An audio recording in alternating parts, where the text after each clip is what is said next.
Sou Karina, dentista. Se você usa uma placa de bruxismo devido ao que você range os dentes ou trinca, fica com apertamento, se ela não está depois de feita adaptada direitinho, não entra e sai fácil, ou se você de repente começa a sentir dor devido a que você está tão estressado e está fazendo trincamento nessa placa que de repente está um pouquinho dura a mais do ponto, tem que ser levado ao dentista para uma adaptação.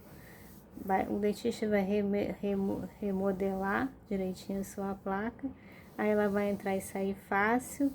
Você de repente, quando estiver bem estressado ou estressada, ao morder, não vai estar aquela placa duríssima e não vai lhe trazer mais problemas, porque se você está usando uma coisa para o seu bem, não pode causar problema, não pode mexer tanto na sua articulação. Então, quando ela não está bem adaptada, você não consegue fazer o direito movimento de lateralidade, de protrusão, retrusão, porque não está com a mordida certa.